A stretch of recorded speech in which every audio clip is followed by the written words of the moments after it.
The other day, I was walking down the hallway, the main hallway at my son's school. On the wall were all these pictures.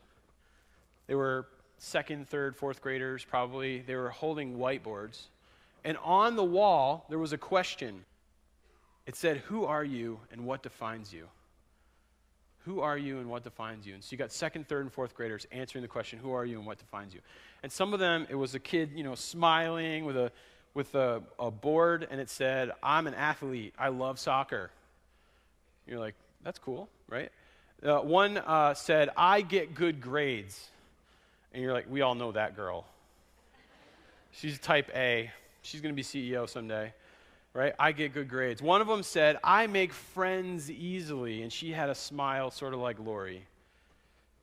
One of them said, "I love science." And that kid was living proof that there are nerds in second, third, and fourth grade. The glasses down the nose. He had kind of that like, kind of look to him, right? I love science. One of them said, "The Vikings are my life."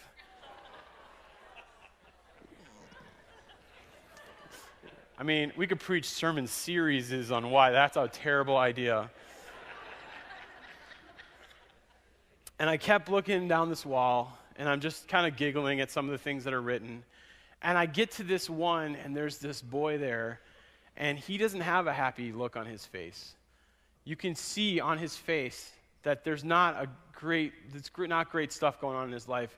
And his board says, "Divorce." You feel that? I keep looking down, some happy ones, some funny ones, and there's another one, a girl, and hers says, "I am depressed."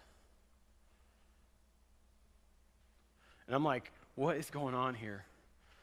Why do these teachers, I'm asking these questions, why do they put this up on the wall? Like, what's going on with these? And I'm filling in the blanks in these kids' stories. I'm wondering what their lives are like. I want to pick this girl up off the paper and hug her. And I start to cry in the middle of my son's hallway at school. And of course, I'm just trying to keep it. And the principal comes over, and I'm like, man, this is some real stuff here. And he's like, yeah, these kids are dealing with some real stuff. And you feel that. When someone defines themselves with the word divorce, or they define themselves with the idea of depression, you feel that that's wrong. You feel there's something wrong with that sin has tarnished our world. But to be perfectly honest with you, even if you go back to the beginning, and you start to think about this idea and how people would answer this. I'm an athlete. I love soccer. What happens when that kid blows out his ACL his sophomore year and can never play soccer again? If his identity is in soccer or is in being an athlete, that can go away in a second.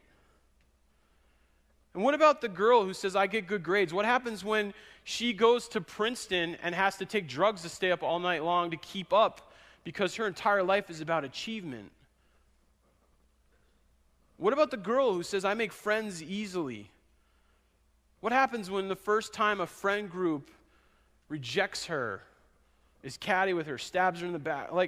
What happens to her identity when it's wrapped up in that? What about the kid who says, "I love science"? What happens when he finds out Pluto is no longer a planet?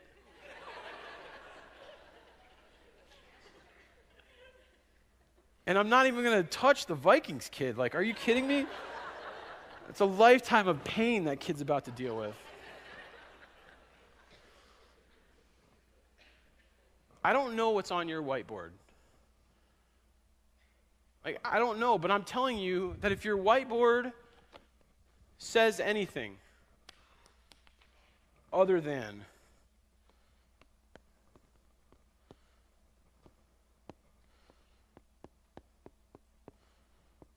what's he writing?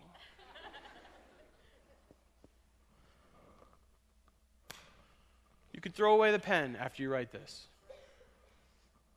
If your whiteboard says anything other than "I am a child of God who might sometimes like to play soccer, who might work hard to honor God in her studies, who might have the gift of hospitality and of making friends and of making people feel comfortable, if your whiteboard says anything other than I am a child of God and I have a purpose in this world and I have a relationship with the Creator who made me for a reason, who loves me, who knows me intimately, who has got my back, then you're going to live in the tension of unrealized potential for your entire life.